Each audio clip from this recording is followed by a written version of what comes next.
a presidência, mas de mudança do cenário político no país. Eu gosto de fechar com essa frase. Então, apesar da urgência, é necessário que as pessoas possuam o tempo e as condições humanas e materiais de ir mais longe. O trabalho da formação deve estar próximo da realidade escolar. Os programas sentidos pelos professores. Muitíssimo obrigado.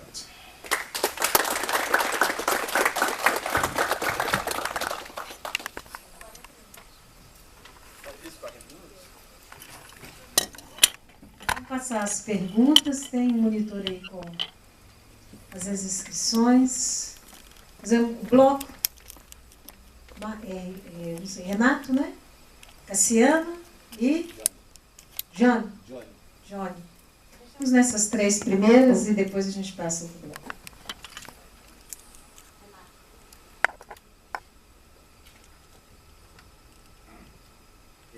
Boa noite já ou ainda boa tarde?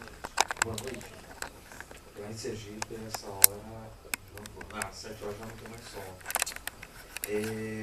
Algumas perguntas, nós temos uma continuação da conversa da tarde. Com relação ao PDPP, a formação continuada ela é importante, ela é fundamental.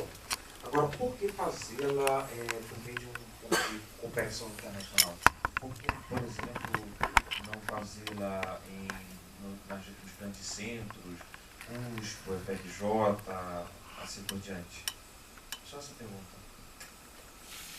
Eu gosto de pergunta assim, pergunta mesmo e objetivo.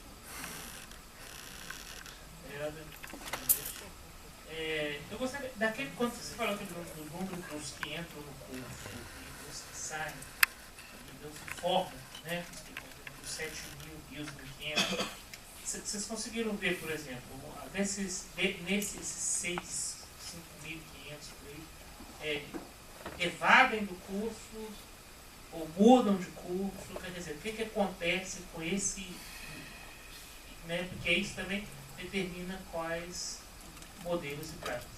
E outra coisa, eu gostaria de perguntar se na CAP vocês estão pensando, por exemplo, uma preocupação minha com relação ao PIBID, e como eu comentei isso com você anteriormente, né, a secretária de Educação de Minas, a CAE, né, ela falou o seguinte, que gostaria de ver uma participação maior da secretaria nessa coisa do estágio supervisionado. A secretaria recebe muito da universidade, a universidade determina para onde que vai, e fica uma relação entre a escola, mas sem pensar, sem que seja pensado uma política mais ampla das políticas educacionais do Estado ou do município, né? Que o PIBID também tem escolas municipais.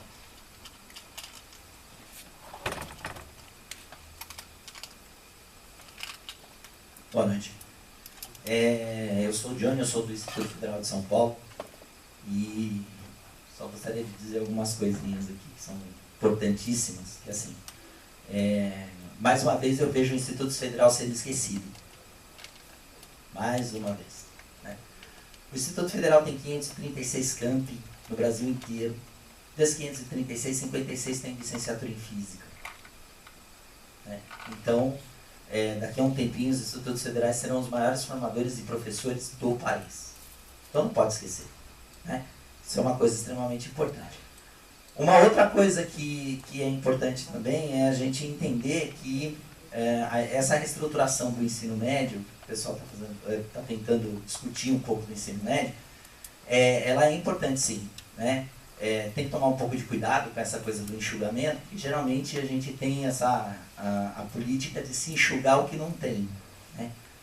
Ou seja, nós formamos 1.500 professores de física por ano, só 300 vão para a escola para dar aula realmente. Desses 300, muito provavelmente, poucos deles vão para a escola pública, alguns deles só vão para a escola pública. E aí, bom, já que a gente forma pouco professor de física, então vamos enxugar a física. Né? Porque eu não tenho professor de física, então vamos enxugar a física. Eu acho que a sociedade científica, principalmente a sociedade de ensino de física do país, precisa começar a se impor um pouquinho mais e lutar um pouquinho mais por isso. A gente precisa defender que o ensino de física é importante, a gente sabe disso, nós estamos aqui num evento que é o maior evento de ensino de física do país. né? Então a gente precisa entender um pouco isso e lutar para isso acontecer, né? E claro, não só a física, como as ciências naturais como um todo, né? A ciência da natureza como um todo.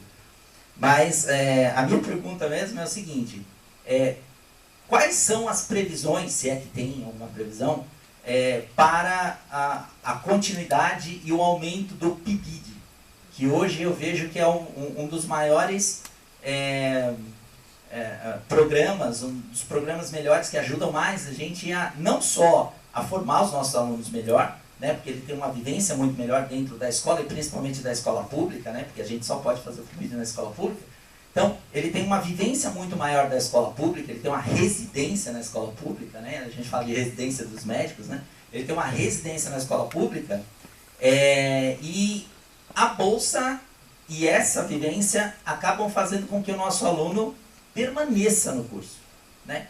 Ele não é uma política de permanência, mas ele acaba se tornando uma política de permanência do governo, entre aspas, por conta disso, né? Tem uma bolsa e tem uma vivência que é uma vivência muito legal, orientada por um coordenador, né? E amparada por um supervisor dentro da escola, né? Então, qual a previsão do aumento ou da continuação? Porque esse ano a gente teve um corte no dinheiro do PIBID, já no começo. Acho que tem algumas coisas que são mito, viu, professor? Eu vou começar com o Renato. Renato, a sua questão é porque nós não abrimos o leque como um todo. Nós temos um programa chamado Novos Talentos, que é bom você conhecer.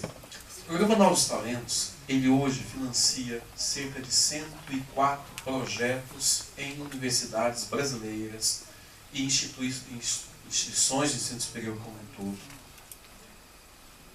Institutos, e aí os institutos estão inseridos em todos esses números, por isso que não há esquecimento de nenhuma medida e nenhuma das políticas.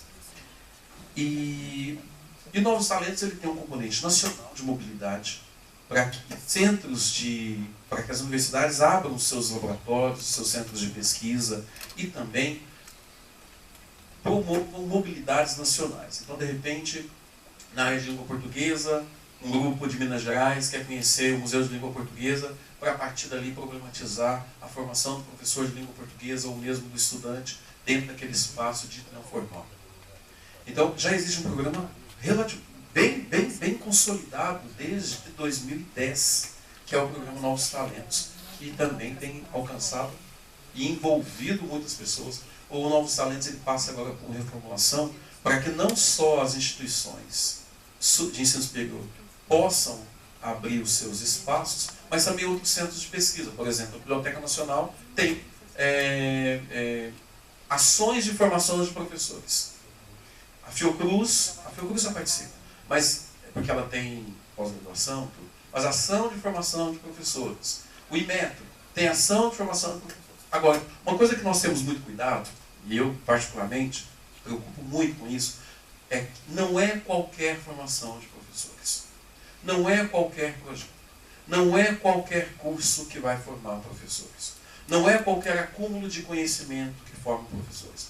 Obviamente que eu também acredito que em vários momentos é necessário que esse professor tenha acesso ao conhecimento livre das questões ou do debate pedagógico, da transposição, mediação didática, como queiram chamar. Às vezes é necessário que a gente revisite o conteúdo. Às vezes é necessário que a gente faça um aprofundamento do conteúdo. Acontece isso muito bem no CERN. O CERN tem espaços de ação didática, e eu percebi bem isso, porém, o principal do CERN não é essa questão. É muito mais a aproximação desse sujeito a um campo do conhecimento dentro da física, que é um campo que vai se descortinando, um campo não tão novo, mas um campo que tem hoje um espaço que vai se conquistando, espaço importante, e que colabora muito para os professores de física revisitar a física. Mas o Novos Talentos já está aí, já desde 2010. Com relação, Casimiro, às duas questões que você faz, primeiro com os dados do INEP. O INEP, aí o David Olé, coordenador de curso, ele sabe muito bem disso. Aqueles dados vêm do censo 2013. Toda vez que o INEP vai fazer um levantamento, ele levanta, aquilo é abandono mesmo. É abandono. O aluno que se matricula, o aluno que não sai. Então esse aluno ele ficou perdido em alguma etapa. Às vezes ele trancou e não volta, ou às vezes ele abandonou, e ali também tem os dados dos falecidos, tal, mas nem todo mundo faleceu, está todo mundo vivo, espero. Mas o INEP mapeia, assim, quais os fatores que levam ao abandono dos cursos. No caso das ciências, principalmente a aridez ou a dureza do projeto pedagógico, que muitas vezes é um projeto pedagógico. Às vezes tem um dado interessante. É o aluno que entra no curso de física ou de química para ser físico e químico. De repente ele começa a ver coisas de pedagogia, de didática. Não é isso que ele quer. Abandona.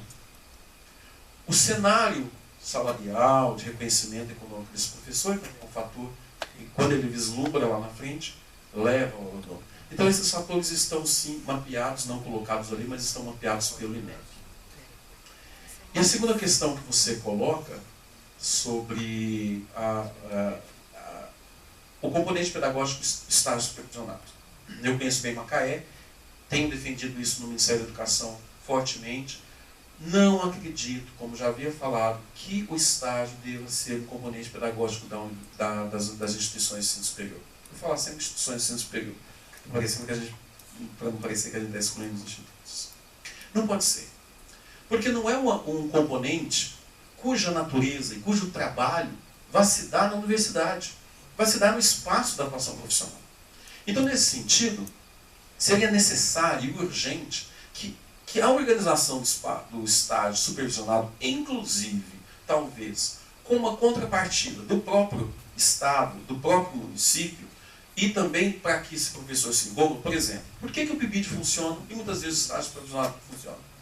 Não funciona não é só porque o PIBID está bonitinho, funciona porque o PIBID remunera, paga bolsa. O professor ele tem que ter uma disponibilidade, ele tem que ter um caminho a seguir. O estágio supervisionado, às vezes é um corpo estranho, é mais alguém que entra na escola, é mais uma atribuição para aquele professor, é mais uma coisa que ele tem que fazer, ele muitas vezes não é valorizado por aquilo. Aquele estudante, ele quer uma porção das aulas dele, às vezes esse professor acha ótimo, porque tome lá, porque descanso cá, e não há um compromisso. Então não é uma construção coletiva, ele precisaria ser uma construção coletiva. Por isso que não pode ser como nós fazemos nos projetos pedagógicos hoje. Os projetos pedagógicos, nós temos disciplina, um pedaço de estágio. Disciplina. Gente, isso não existe. O estágio precisaria ser um mergulho, e aí sim, uma residência pedagógica na escola. Ele precisaria estar, e eu até consigo diferenciar muito claramente o que é o PIBID, o que é o estágio, porque o PIBID é essa apropriação dos elementos de uma cultura, da cultura profissional, enquanto o estágio já é um mergulho mais aprofundado na prática profissional desse professor, previamente refletida, discutida, debatida, acompanhada, supervisionada, numa supervisão qualificada pelo professor de educação básica, que tem responsabilidade sobre o estágio, que deveria ser valorizado, tanto financeiramente, inclusive financeiramente, para se envolver com o estágio supervisionado, porque senão, que motivação que ele tem para se envolver? Muitas vezes, se não for para tentar descansar um pouco do excesso de aulas que é isso que esse professor é submetido. Penso eu assim, se Macaé também pensa assim, fico bastante feliz dela ter assumido a Secretaria de Educação no lugar da Ana Lúcia Gasol. Realmente, eu lamento, mas eu não concordo, porque os institutos federais, nós temos diálogos profundos com eles. Em todos os programas dos institutos federais estão inseridos. Em todos os números apresentados dos institutos federais estão inseridos. Eu tenho uma preocupação com relação aos institutos federais. Existem institutos muito bons, como existem faculdades boas, universidades boas. Mas existem institutos muito frágeis, como existem universidades muito frágeis, faculdades muito frágeis, em função dessa inclinação que os institutos têm. Uma inclinação que não necessariamente ou tradicionalmente era para a formação de professores. Mas isso não é problema dos institutos, isso é problema também de grandes universidades. Com todo carinho e respeito eu tenho, vou falar da nossa Unicamp. A Unicamp e a USP estão muito inclinadas à pesquisa. E não são são grandes universidades, e falo isso tranquilamente, que eu já falei para eles. São grandes universidades produtoras de pesquisa, mas não necessariamente são grandes universidades formadoras de professores. E talvez a gente pegue uma universidade menor, as confessionais do Sul. São universidades, muitas vezes, mais inclinadas para a formação de professores do que essas outras grandes universidades. Então, eu me preocupo com um pouco, eu tenho um grupo que a gente discute dos institutos federais com relação a esse perfil. Acho que o Instituto Federal é um espaço privilegiado porque ele congrega, para além da educação superior, também a educação básica. Então acaba sendo um espaço de trânsito